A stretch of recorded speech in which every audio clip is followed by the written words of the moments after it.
This hadith is narrated by Anas ibn Malik radiyallahu anhu.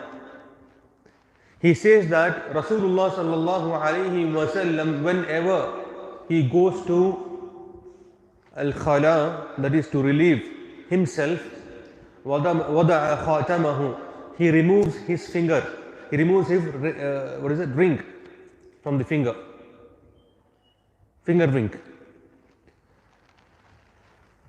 With this we understand there are a few things. Number one, what is the meaning of the word khala? Khala is actually relieving oneself. And khala is a place where you relieve yourself to urinate or to defecate.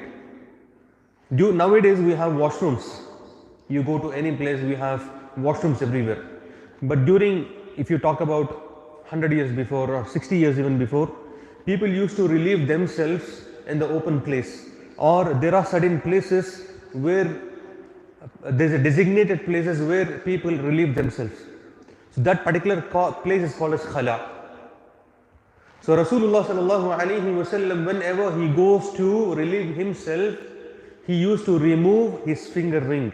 Why? Because on the finger ring it is mentioned Muhammadur Rasulullah. The name of Allah subhanahu wa ta'ala is mentioned in the finger ring.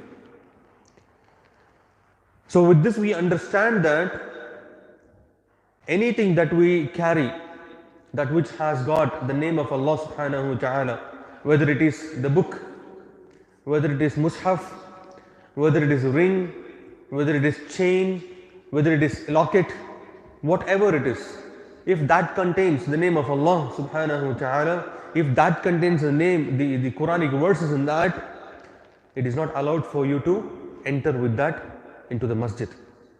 Into the washroom. Because it is highly disliked. And here when we talk about hadith, we know hadith is the qawl al-Nabi sallallahu alayhi wasallam. We know hadith is the fi'l al-Nabi sallallahu alayhi wasallam. We know the hadith is taqreer of Rasulullah sallallahu alayhi wasallam. And this particular hadith is not the qawl where Rasulullah sallallahu alayhi wasallam has explicitly said that remove he didn't order, but it is the action of Rasulullah sallallahu alayhi wasallam. So when it comes to the action of Rasulullah sallallahu alayhi wasallam, when we see any action that he does which is disliked, then it is which he does anything which he didn't say but he did that. So it implies that that particular action is disliked. But if Rasulullah sallallahu alayhi wasallam says that do it by wordings, then that will become an order in the language of hadith. But when it comes to action that Rasulullah sallallahu alaihi wasallam did it, but he did not say this, that will be considered as disliked.